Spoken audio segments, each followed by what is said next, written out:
Nemanja, it's good, my man. A friend just sent me a message like, "Are the people really calling you Nemanja?"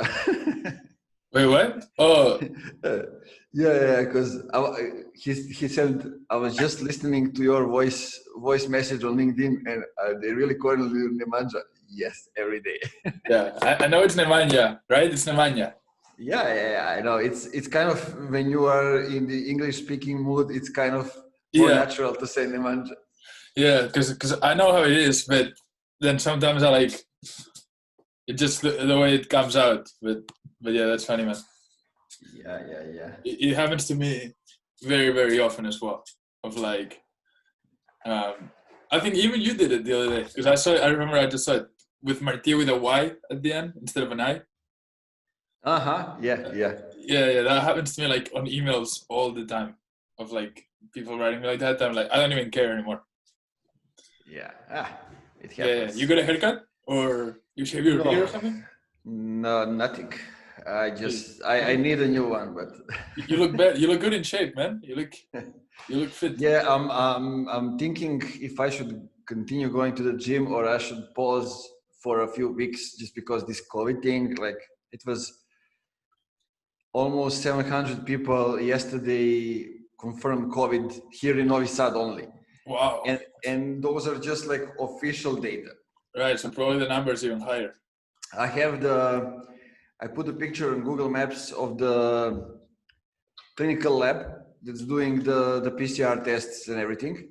And since January 18 until yesterday, 620,000 people saw the photo. Wow. That's actually the real situation. That's crazy. Yeah, I mean, who would look for a clinical laboratory, like not even the 20,000 people, if it Right. isn't the COVID? Yeah, that's crazy, man. Yeah, I remember I was in Spain. The situation was really bad before like I came here to the States. um, and here people don't care at all. Like they don't really give a fuck of like how the situation is or anything like that. So it's like fun to like see what's gonna happen to them, to Americans, because like it's coming. It has to come. Yeah. But Where anyway, are you? Where are you now? Which city? I'm in Charlotte, North Uh-huh. Carolina. Oh, nice. They're gonna buy Westbrook, they say. I heard that. I Um, don't know. I don't know who's gonna play besides Westbrook because they can only trade Jordan. Like, but yeah, you can trade Michael. Yeah. Michael's the worst general manager of all times, but yeah, but he you know doesn't care and nobody else does. he So doesn't care. Anyway, we're back. I think it's episode 2 of season 2 of B2B Weekly. We're very excited to go ahead and get started. We have some very interesting topics that Nemanja and I have prepared for today. Like always, we're going to do the first 30-40 minutes of discussion, and then we're going to do the last 20-30 minutes of Q&A. So if you guys have any questions, or if you have, Nemanja, heard any questions that you also want to throw in, we can go through that. Like I said, we have prepared a few topics. Nemanja, I want to start with a very interesting one that when we were discussing on LinkedIn, I think people said, this could take hours and hours to discuss. Let's try to keep it to like 10 minutes. But as a marketer, as a salesperson, as a CEO, when do you trust your gut versus data, right? I think there's that. yeah, that's an interesting question from any side. Absolutely. And usually my answer would be I'm trusting my gut when I have all the data, right? Right. But Expand on that. but there are some times that we don't have all the data. And I mean, most of the times we are operating businesses based on the data or do campaigns or whatever we do based on the data that we have at the moment. Right. Because as an entrepreneur, as a marketer, as somebody that is making certain decisions, you must act. Time doesn't wait for anyone. And to be able to act, you cannot wait for the perfect situation, for all the data, for all the information. You got to use what you have at that moment and decide. This is where your gut comes in. This is where your experience comes in. Or just your view of the situation. Right. My question to that is, when do we know that we have all the data? Because I understand, even in a perfect world, we would, make the decisions from having all the data. But in a real world, we never know when is all the data. So at one point, do you have enough data to make a decision based on that, versus, just having to trust your gut at all times? I mean, having all the data, it all depends what you are measuring. I'm always remembering that example that all the people are using it, and we are constantly talking about it, about like using the forms for the content on the website or no. And usually the excuse for the people using the forms is like, this is the way that we can track who downloaded it, right? Who's reading it. I mean, let's get serious. We can measure those things and follow up with those things even without the form. And it's just laziness of those people that don't want to get into the details, that want to get into advanced analytics and measurements to follow up that. So it's easier to put out a form, somebody's filling in, you get on the data, and that's how you act. Right. A simple example. But then again, do you think waiting for too much data or to compile a lot of data can slow our decision-making process and make us not be a fast organization, or make us not be a fast marketer, because we're trying to capture all data, and instead of making a decision and testing and really moving from there? Yeah, it is definitely something that's making, I would say, most of the organizations, most of the companies slow, because they are waiting for the data, waiting for the perfect situation, waiting for somebody else's decision to impact on their decision. I mean, it's not only individual decision, it's about how the company is structured. I would say one of the things that, since it's the end of the year and we're all working on strategy for the next year, I mean, why are we creating a strategy? It's a roadmap of how you're going to achieve something. And like, say, if you have a specific goal and you have the specific strategy of how you're going to get there, then you have something to measure ideas, proposals, steps against. Let's say we all get all kind of ideas every day, but how do you decide? It shouldn't be like, I'm the CEO, I'm deciding if that's good or that's no. You are like the CEO, you're deciding on something. It shouldn't be that. It should be like the strategy, and we align all the decision based on the strategy. That's how we not involve personal opinions and all other things in a way of actually getting to the goal. Let me play devil's advocate. I think most marketers, most salespeople, and most CEOs, and I'm probably including myself, suck at their job. I don't think they're very good.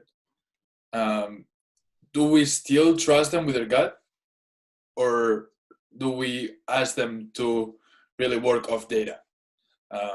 Because I guess what I'm trying to ask you is, do we trust people's guts in general? Maybe you trust your own, but do you trust other people's? Yeah, I think it all depends on which positions they are. Why did you hire them? Are they A players? Are they B players? Are they C players? How involved are they in all the things? I don't know. I mean, in Funky Marketing, I'm trying to build people up so I can trust them more with decisions in the future. I mean, you start at some point and then you just continue building the trust, or you continue with giving them fewer trust, less trust. So I had that situation in I don't know, 2017, when I was a GM of the UVA. We had a team, and team wanted like more freedom. They wanted flexible hours. We were all working remote. They wanted flexible hours. They wanted to, I don't know, to be able to work wherever they want, no matter the time zone. They wanted all other benefits. So we gave them all. The owners decided that we should give them all, and they started to suck at work. Right. They weren't there when we pinged them on Slack.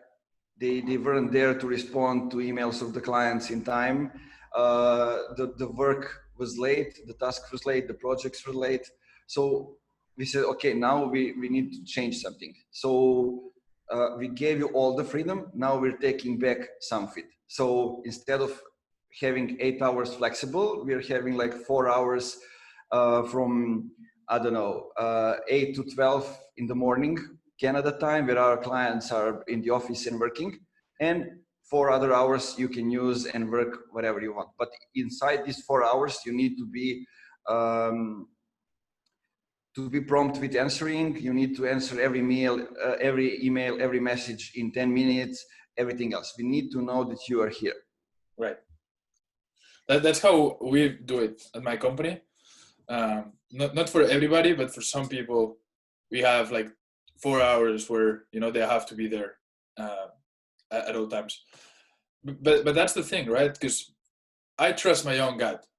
I think I make the right decisions. I think I've been working hard enough for long enough to have identified that intuition that makes me make a good decision in a majority of times. But I don't think other people have. And I don't think the vast majority of marketers or salespeople care enough to have developed that. It's like you and I have played basketball, right? So when you're playing basketball, you can play the free game, right? Like you can play no structured plays, just play off your intuition. If you have good players, it's going to be amazing because they're going to be able to read the defense. They're going to be able to make the right choices. But if you don't have great players, it's going to be the worst offense you've ever seen.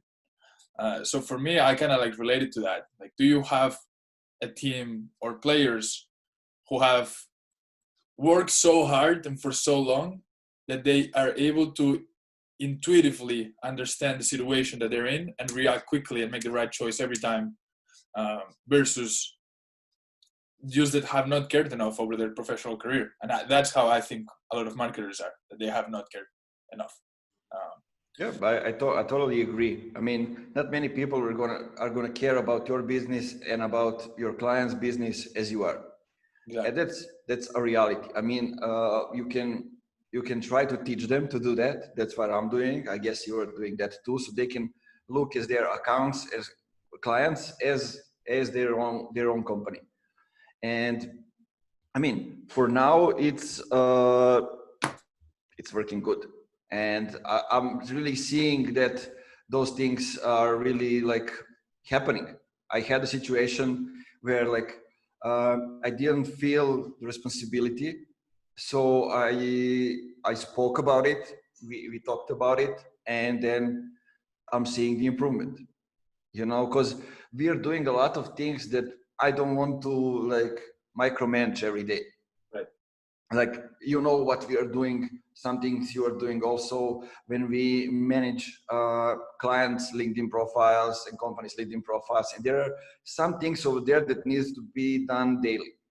And I cannot be there daily and just overview everything that's happening. But I can see the results. And big clients, they're seeing all kind of small things. Right. And that's what I'm trying to teach people from my team, that they need to look at every single small details, because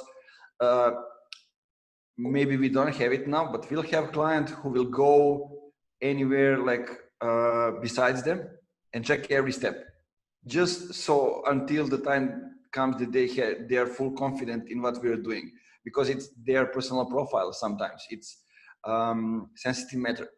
Of course. No, and it's, I mean, this kind of relates to like the topic that we wanted to talk today again, of the should you grow at all costs, right? And how do you grow at all costs? Because if you're involved in the micromanagement, there's no way that you like are able to scale the company and grow quickly. On my Slack, I have, you know, that you can like distribute the channels that you have.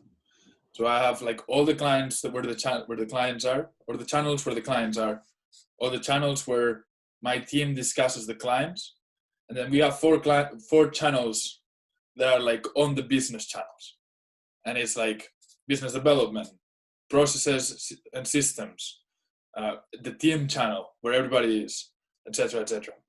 And one of my propositions for next year is to spend much more time on those 4 channels than the channels with the clients or the channels where it's like in the business. And that's how I distribute it, right? Like if at the end of the day, I'm like, would have spent all my day in the bottom channels, this means I'm not building my team right, or we don't have the systems to do it, or there's something that we're missing because I'm having to micromanage. So that's one of the things that like intuitively I can tell, okay, my team is empowered or my team is not. Where I'm spending my time really dictates if we see the team growing or not. So tell me a bit more about, your experience growing the company. I know we and I like kind of started the business at a similar time, more or less. And I know you have great clients, and I know you've like been hiring great people. I've seen them on LinkedIn.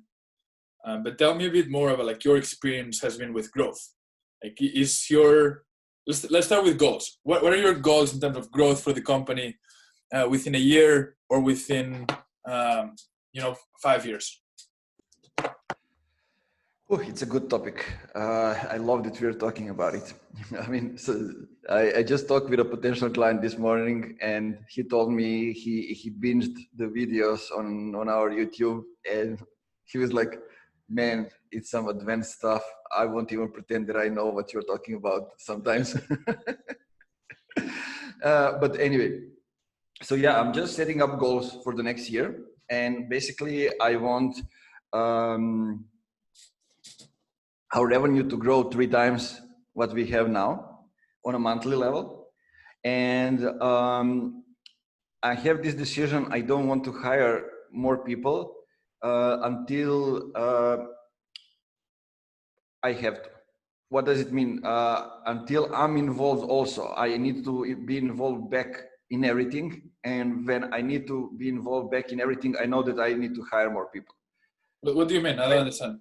I mean, we're now like 3 plus 2 who are like part-time. Yeah. And I don't need to be involved in like in the copywriting, in the distribution, in all other things. I'm involved with the strategy, and I'm helping them with some small adjustments when I need to for majority of the clients. And so if I need to go back and help them with those things, then I know that we need to get somebody else in the company to actually take over some of the businesses. But I think it's going to happen. We're just about to sign like two big accounts and totally different beasts, totally out of our target group, but they come to us. So when this happens, you cannot just say no. That's what you are working for. So basically, this is how I'm seeing it. I'm transferring everybody that I have. The guy who is doing what I do for Funky Marketing, he's doing for our clients, and he's overviewing everything. So creating demand strategy, implementation, watching on revenue, everything. And then I have other people who are below him and doing some things on a smaller level. So this is how I'm seeing the whole structure. And then I want to grow also those people to take over more responsibilities, and then I hire more people to replace them in what they are doing. But I'm trying to get people who understands the big picture to even do the smaller things. That's how I'm trying to do, because I don't need to explain them why are we doing some specific things. Yeah, I understand. So tripling growth and making sure but you're growing steadily, right? Like you don't want to grow. Yeah, I'm keeping it because we're still rejecting a lot of clients that are not fit, clients that are not in tech related businesses, clients that we think are maybe too early, clients that we think that maybe they are a fit when it comes to the size of the businesses and what they're doing, but they are not fit when it comes to the culture. So I learned a lot more about that since we started. So I can now feel and see how things are just out of an interview, even before that. Yeah. So that's a gut. Yeah, I was gonna say that's the gut. I was gonna say that. Yep. Yeah, so basically that's it. I mean, you know that I don't want to grow like a huge company. I still want us to be the team of maximum 10 people, so we can be fast, so we can be flexible, and that's some of the things that differentiate us from the others. Yeah, I've kind of changed my mind in terms of like where I saw the company going. I think part of it was because initially, you know, from an economic standpoint, I mean, we're both from like areas where it's not New York, right? It's not like the money that flows around is not New York. So I think our goals and objectives adjust to our reality versus the New York reality, right? So I remember when I said it, I want to build, you know, a six-figure business. That was like my dream. If I get a six-figure business, I'll be happy, and I'll stop there. Um, and it was that until like we got there. And after we got there, I was like, I think like this is not enough. Like, because then you start accounting for things, right? Like you start like, oh shit, it's 50% gross margin, so it's not 100K, it's 50K. And you know, I'm spending 2K to live in New York or just for rent. So like, it's just like you start readjusting.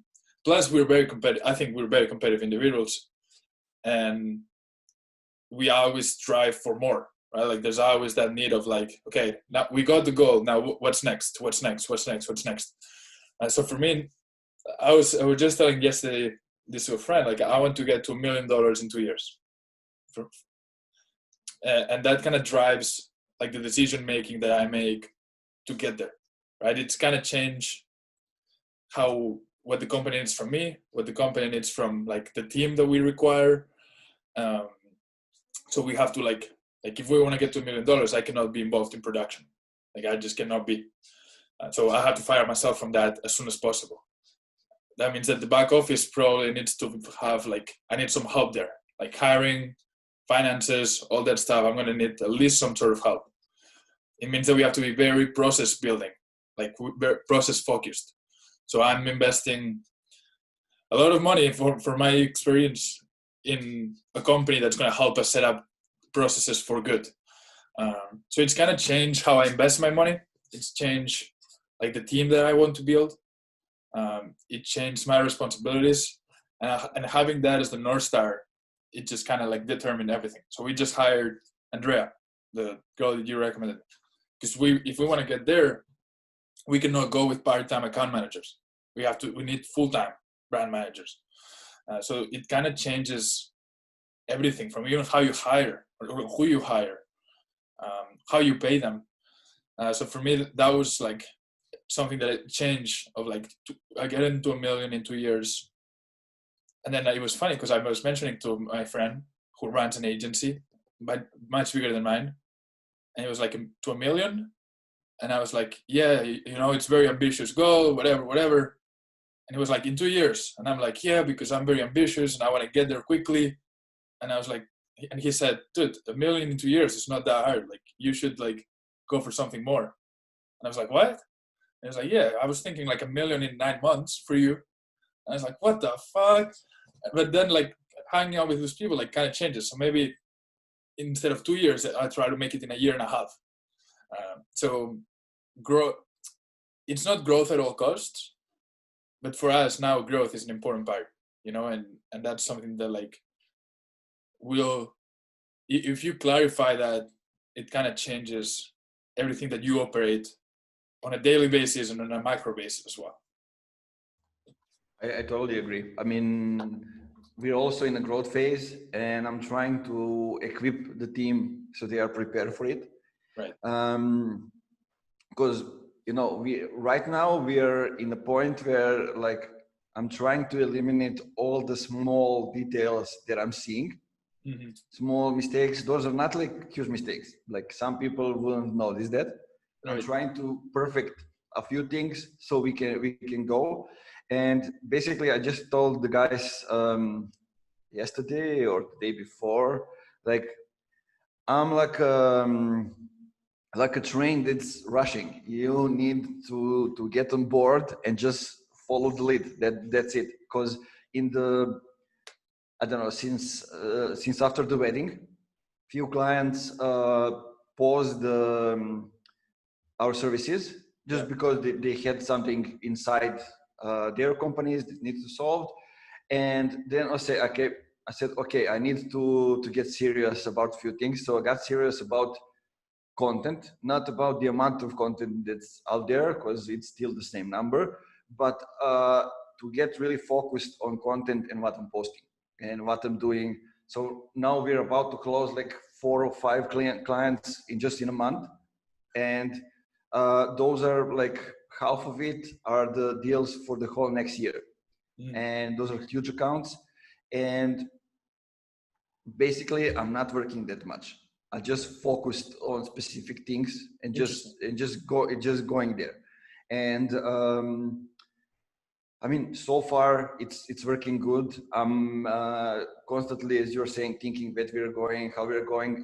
At the same time, I'm writing the strategy, and I'm writing down some processes and responsibilities for specific people in the company, where they're gonna go, how they're gonna go. I didn't do one-on-one calls with employees up until now.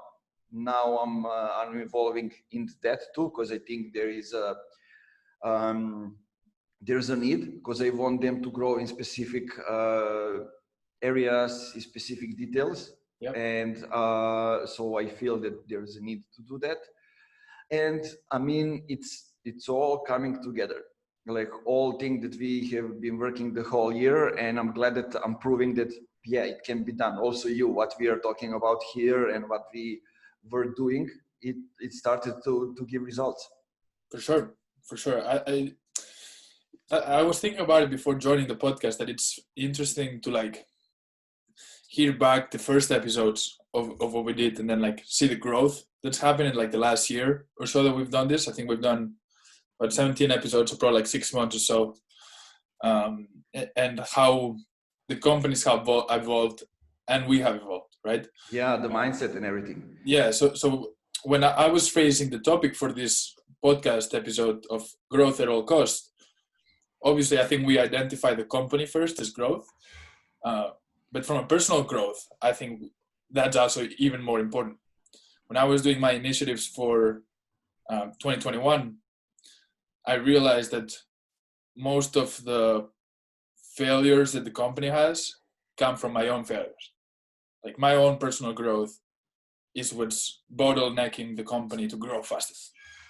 So as a CEO or as a freelancer or somebody who cares about their career, I think you have to invest as much in your personal growth as much as you're investing in the company, right? So for me, like part of it is like hanging out with like other agency owners like yourself, or like that community that I mentioned and all that, but also like consuming content, having podcast episodes where I interview others, investing in courses, reading books, trying to audit my own areas where I'm missing out. I think I'm a below average salesperson and I'm a below average finance mind.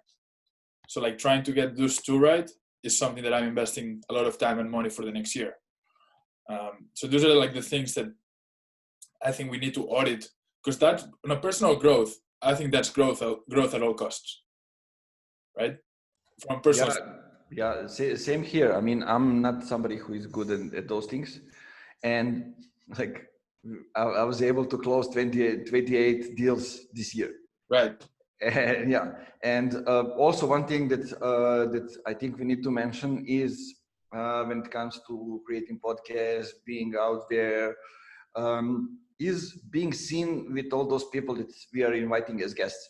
Right. Like, there's not a small thing to be seen with all those people together, talking about specific things in which you are all professional, in which you are working, where you want to go, those kind of things.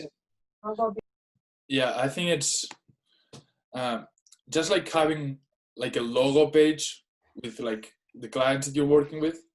At a personal level, having that content with other experts on your field, it gives a lot of trust and credibility. And I think the biggest part of content is trust. right? So when we get that, we can get it through our own content, and we can get it through like getting close to people who have trust. It kind of goes back to like high school, right? Like if you hang out with the cool people, you're one of the cool guys. And if you create content, then you are become one of the cool guys. But you can do both, right? You can be one of the cool guys and hang out with other cool guys. And people want to be around cool guys. It's just how it goes. At its basic level, it's like going back to high school and understanding how do you get trust from people. But let's talk more about trust, because this is one of the topics that we want to touch on. I think one of them was how to integrate cold email that is not cold to your marketing strategy. Right? I found that to be one of the best ways to create trust on people who already care enough to give you their email. So tell me a bit more about what you've seen to be working from an email standpoint. Again, not cold, people who have willingly given your email. We're not sending call emails. I don't know if you are doing it, not even for pitching somebody to come to the podcast. I do that over LinkedIn. But like it's been a month and a half, I think, since we started sending out the newsletters again. And there is one thing that I did like strategically to empower Martin. Yep. The guy from Funky Marketing. I told him, okay, from now on for the newsletter, you're gonna be called Master Martin. And that's going to be your name for the newsletter. That's how you're going to present yourself, and you're going to come up with the newsletter that is having your intro, your outro, and the body of the email is going to be 3 best posts from me, yourself, and Ivan from Funky Marketing team. And this is going to be the newsletter, and it's going to go every Tuesday, I think.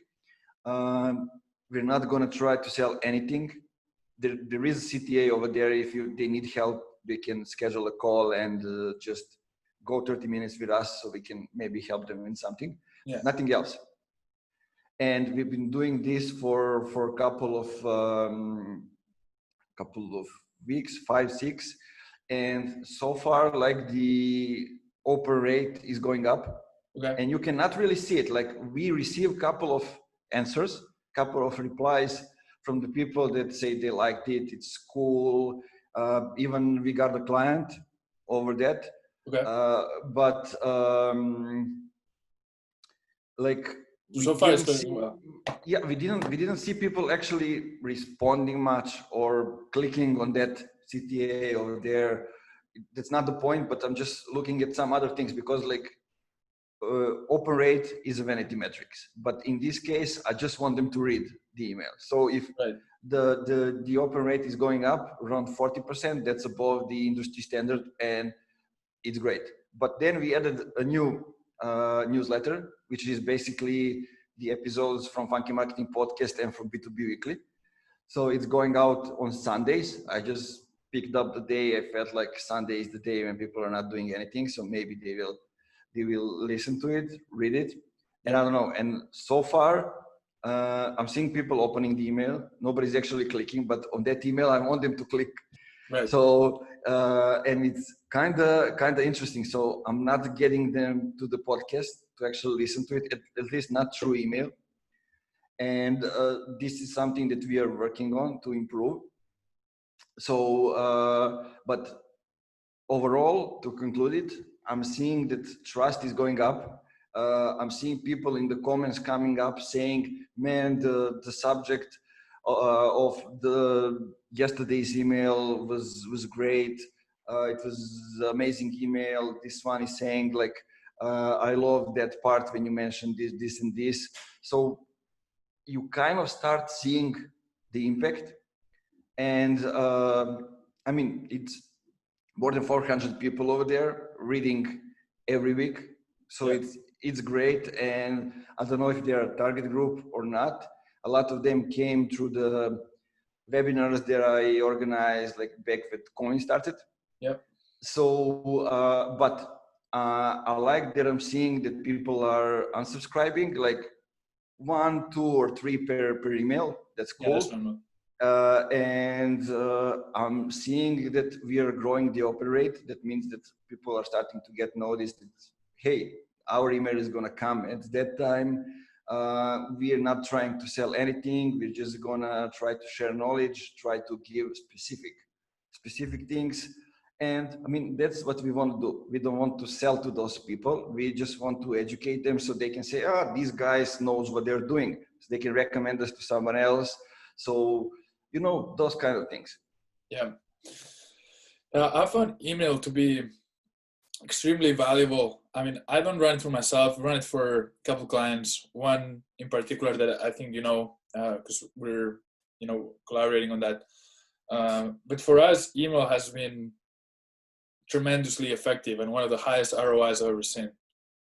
There's a standard in the industry. I don't know if this is like 100% true or not, but they say that you should make $1 from every email in your email list per month. So if you have 100 emails on your email list, you should make $100 a month from that email list. I don't know if that's. I have no idea. I mean, it depends. If newsletter is your content and you're trying to make money out of it, then maybe. Yeah, that's what we've heard. And in this case, just to give context to the audience, we're running this email list to a paid community, private community of agency owners. So basically, we're creating content for agencies on that email and linking usually to the community that we have. And we've basically built a 6-figure business of about 1,500 emails or something like that, 1,700 maybe max. And it's a 6-figure recurring business. So it's it's on an RRR basis. And the way we do it, honestly, it's just been very simple and just one, being very consistent. We've sent 4 emails per week for a year and a half, not missing a day, not missing a week. 2, making sure that the value that you're creating on the email is something that people would pay for. If like it should be part of like a course or something. The email, the value, we do 90% value to the email, where we talk about something that's really relevant, that we know the target audience will really value. It's not for everybody. If you're not an agency owner between 50,000 or 60,000 to like 4 or 5 million, like you're not gonna understand it even. But if you are, you're gonna feel like it's talking to you.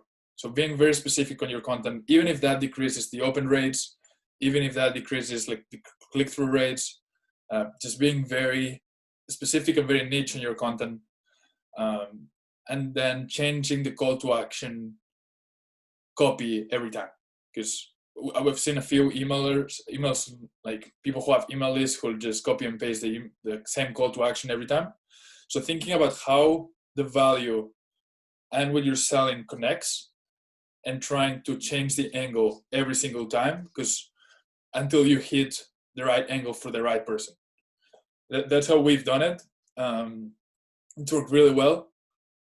And for us, this is something that like I highly recommend people how to invest in, because even if you're like have a service-based business, LinkedIn, Twitter, SEO, you're all in like rented land. Like it's not your list. You depend on algorithms. LinkedIn works great, the algorithm, but they'll switch it up and it's going to be fucked up. Facebook used to work great. Now you have to pay to play. So having something that you own is very important. And that's something that we're trying to incorporate from an influence podium standpoint, because we've seen such great results in a company that we work with. Email is working great. I don't know, even if you are selling, I still think that it is working great.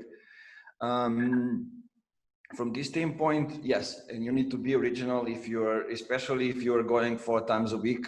Even if you're going twice a week, you need to change each thing. You cannot say it's 8 o'clock, it's cloudy outside and I'm writing this email to you like 4 times a week. Right. You cannot do that. You need to change all kind of things. Like I don't know. There are a lot of things that you can implement over there, especially if you know your target group well, that can work perfectly. And that is not one thing. That is like few things that are relatable to a lot of people inside that group. So one week, one day it's going to relate to someone, the next day it's going to relate to the other guy. But it's important that you try to innovate, try to create, and try to see what's working. Why did this email went well and the other went like um, a little bit worse than the first one? Why Exactly. did it happen? I mean, from what I'm seeing, a lot of things depends on a subject, obviously, and it all goes as we are writing also the posts on LinkedIn and everywhere else. So you first need to get people to open the email. Then when they open the email, they need to see the headline, which will guide them to look at the body of the email. When they look at the body of the email, one goal should be to get them to click to the CTA, right? Yeah, and I really, like you said, I really believe that switching the angles is very important, because like if we all react to different things, and different copy makes us react. There's no way that the one copy hits everybody. So like, especially when you have a limited email list that's not growing super fast, that's when you really have to change it, because otherwise I think there's called the ad frequency in Facebook ads is going to happen the same thing in email. So like if you one day try an angle that's basketball related, I'm probably going to buy for that, right? Maybe others won't, but you'll get mine. This is the one we are waiting for. Yeah, and you try another angle, and then somebody else will react to that. So trying different things works. I think from a tactical standpoint, having an email sequence, like we call it a welcome email sequence. Of like just what I wanted to say. Okay. Go continue. We're on the same page. If somebody comes in from a new subscriber, we have an email sequence that sends them 6 emails in 7 days. And we found that to be super effective because it's something that you build, you set it, you plug it, and then it plays forever. And the emails have to be evergreen so that they work forever. But it's honestly like having a salesperson on 24/7 that you don't have to pay. So you set it, and then that makes you money. I think that's like the low-hanging fruit of email, of like people who are like getting new subscribers but don't have a welcome email sequence that kind of sells it for them. I don't know if you've done something like that as well, but we found I mean, we did it also with a client, not in the way like sending welcome emails, but like they were just distributing their blog posts. Right.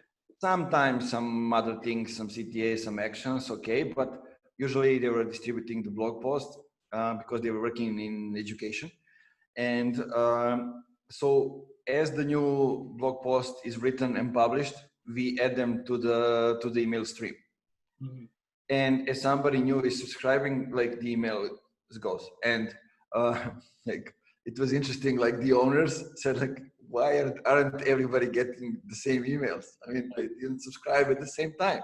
So they are getting a lot of other things related to content. But here we have to intervene when we started because somebody else was doing it, but they didn't pay attention. Like they're getting blog posts about summer activities in the winter. Right. Or, you know, that's why it has to be evergreen. Yeah, those kind of things you need to take care. What you said, those need to be like emails that will or blog posts or whatever it is that are working every time, no matter the season, no matter the time, not anything. If you want to do it that way. Yeah, it has to be context relevant always. That's what I think about it. We talked about like having different angles and testing them out. And it kind of reminds me of the topic that we want to touch on regarding how to never run out of content ideas. Do you see that segue that I just did? Fucking amazing, huh? I'm getting better at this thing. Yeah. So you and I put out a lot of content. You put more content on LinkedIn than me. I think I put out a little bit more Twitter content sometimes. We both have a podcast separately and this one. So we're all in different places. And I think I've heard it before. I don't know if you have, of like, how the fuck do you never, how do you know how to post, right? Like, how do you, like, we have 17 episodes of B2B Weekly, or 18 with today. That's 18 hours of conversation, Yeah. plus everything else that we do. How do you never run out of content ideas? I have some tips on this and best practices, but I want to hear what you have, right? Like, what are you doing to like always know how to post 3 times on LinkedIn, post on YouTube, on Instagram, on your Facebook, on your email, on your blog? How do you do that? Yeah, I had this idea to write the list down, but I didn't find time. So I'm gonna go out of my head. So first of all, I'm using the notes on my phone to write down anything that comes to my mind. So even if it's one word, it will associate me with what I'm thinking, and I'm adding it straight to the buffer. Sometimes I'm adding just thoughts in buffer also, and going back to it in a day or two just to sort it out is the actual post. Also, I'm screenshotting a lot. Like I'm screenshotting, saving everything, all kind of things. If you look at my phone, there are like 300 screenshots, and so I'm constantly seeing ideas, seeing some things, and coming up with my own ideas how it can be implemented, how it can be done. And I'm not just implementing it, I'm sharing my thoughts of how I would do it. Right. Also, like I'm thinking, as they say, like thinking in public. I'm also doing that because I mean we have built a community over there, and I'm trying to get used of it. So I'm using the community to grow more, to share ideas, and go into that. Also, like I'm doing a lot of things. I'm doing a lot of things with the team, inside the company, with the clients. I'm talking to a new people, not even on podcast, but virtual coffees, and doing mentorships outside the business.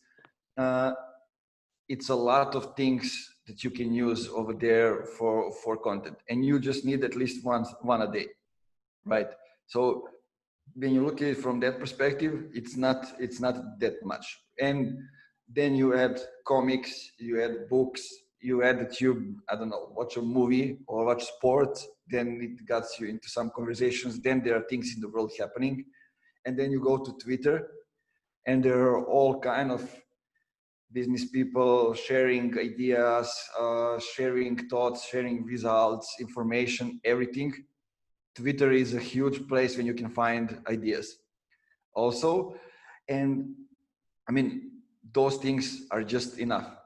And now we are going, as a company, we are going into a stage where we're going to write more. So like 3 of us are going to write a blog post per month. Mm-hmm. So I'm trying to get also that part. And basically that's it. There, yeah, also other things, just because I want to have some fun. Like I'm doing gifts for the Funky Marketing page, Mm-hmm. just because I'm enjoying finding some different gifts and having fun. So I'm also doing that. And besides all of it, there are like small videos cut out of these podcast episodes that I'm also distributing. So that's a lot of content. Yeah, I think we should write an article together about this. Do you want to do this? Let's talk about it after. Like a co-branded article on how to never run out, because I think you have great ideas. I have some thoughts as well. Just one thing before you start talking about all of it. What is the idea that we're gonna implement? Is we're gonna give Funky Marketing awards. Just because I'm seeing a lot of people giving awards, everything, we're gonna give Funky Marketing awards, because for us, Funky Marketing means something. We're gonna ask those people what Funky Marketing means for them, and this is also how we're gonna come up with content. Perfect. Can I get an award? Yeah, for sure. Noted. Yeah. Give me an award for like the best Spanish basketball entrepreneur. But yeah, I think one thing that really resonates with me about what you said is it's very easy to come up with content ideas when you're so focused in the work. When you're in it, thinking about it 24/7, it's very easy to have content ideas because there's always something, a question that a prospect asks you, a question that a teammate asks you, something that you think is interesting that comes up, then you write it down and you create a huge backlog. Like I was sleeping last night and I came out with 2 things that I think are important to say, and I woke up, wrote it down, and sent it, right? Because and I was dreaming about it. So it's easy when you get to the point when you're dreaming about work, it's easy to have content. Now, if you're looking for content ideas, I think one part is understanding repurposing. So there's a lot of things that I post, especially there's times that I don't want to write new things or that I don't want to create video content. I just don't feel like doing it. But I have a huge backlog of content that I've already posted before, and that in certain platforms that you can just recycle. Like on LinkedIn, I've recycled content. On Twitter, I've recycled content. And it's fine because you're going to hit a different audience. It's a different time. Your audience has grown. They haven't seen it. So having that backlog of when you're feeling burnout with content creation, recycling, that's a good option. Another idea is to put yourself in situations where you don't have to create the content. So in this podcast together, we're both 50-50 creating the content. That kind of relieves a bit the pressure, but we still have pressure to give our thoughts. On my podcast and on the Farking Barking podcast, I don't have to create the content. My guest does. All I have to do is ask questions. So being a bit of the interviewer, it really helps to create great content but it's without adding pressure on your shoulders. When you are proactively creating content, there's certain ways that I use when I'm running out of ideas and I'm thinking about potential ways. Some of this is, for example, Quora. Quora is a Q&A platform. I have a lot of experience there because that's where I started. And it's been working really well for me in terms of coming out with questions that people are already asking and I want to answer. Consuming other people's content and thinking about how you put it differently, or if you're in agreement or disagreement, give credit. But I like to go through your content or through Chris Walker's content and say, oh, I don't agree with this. Let me write my own idea. So that's something that I do. Go ahead. Thank you for cutting my clip. I was going to make this a clip, but now you fucked it up. It's been over 10 minutes. I'm joking. I just want to say, I didn't ever listen to Nemanja live on Spotify, let's say. And I did it yesterday. And there are some guests, there are some things. I learned a lot. Right. I was usually following on YouTube, right, discussion and everything. I didn't think that it's different over there. Just wanted to say that that's great because there's different content on audio. Right. There are some interviews, there are some other stuff, and I find this a great thing. I didn't think about it. Right. I didn't think about doing it, but it's a great value to somebody who is just on audio. But people hate on stealing ideas. I love stealing ideas. I'm the biggest idea stealer ever. I'll just get your idea, steal their idea, put it together and make a better idea. There's nothing wrong about stealing. Give credit where the idea comes from, of course. But why wouldn't you? I just don't understand. Another thing that I do, for example, is I go to Forbes, look up for the topic of my industry, read the title of the article, not read the actual article, just read the title, and then write my own article with that title, right? And sometimes it's similar to the original article, sometimes it's not. But having that as inspiration points, all we need is an inspiration point. And then the last thing I want to add to it is to never think your idea is stupid, right? Because I think that's an actual issue. When you go to the root of the issue of I don't have content ideas, yes, you do. You just think they're dumb. That's why you're not posting, because you don't have the self-confidence of thinking people actually care about what you have to say. So when you actually understand that no idea is really stupid and that there's something there, it might not be perfect, but there's something there, if it's interesting to you, it's interesting to other people. So changing your mindset, I think, is the biggest key to never run out. Like, this is an idea that I can create, right? It's something about understanding that every idea has value and every idea can help people. That is what's stopping people from actually creating content, and what I think they have to change to adjust that mindset.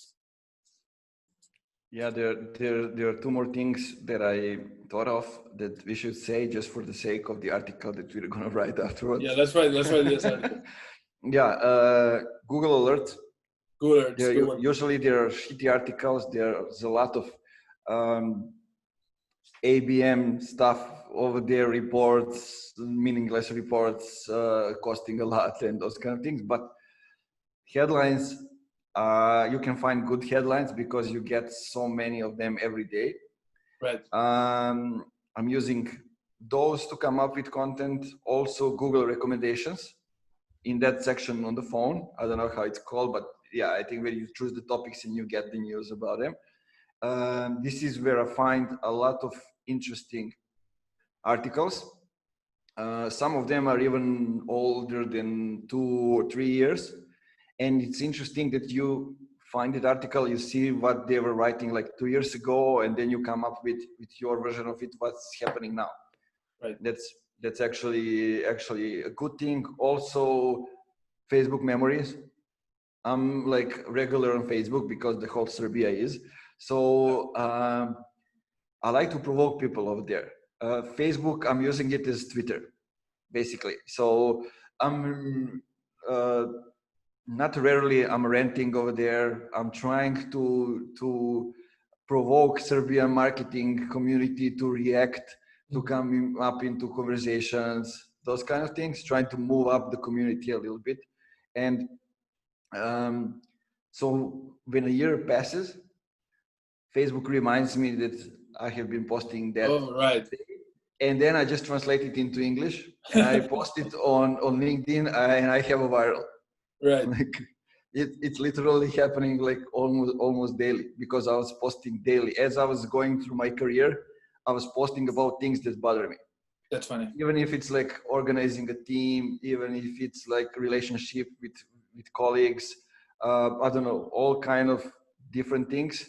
And now from this perspective, when I have much more experience and I'm seeing things from different angle, it gives me a nice overview of what I can write about. I agree with that. I think the more content you create, the easier it is to have more ideas, because now you understand what ideas are good, what ideas are not so great. You have previous ideas that you can work off.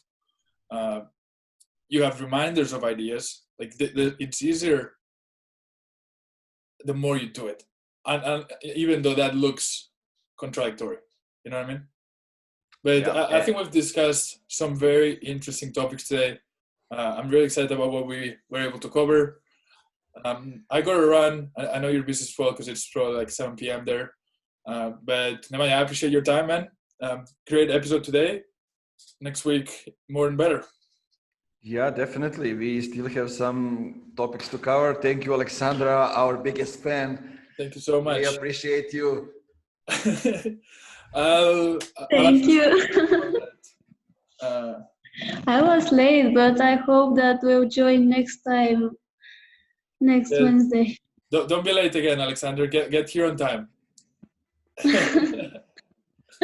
Thank you so much for being here. And you too, Nemanja. I'll see you guys next week.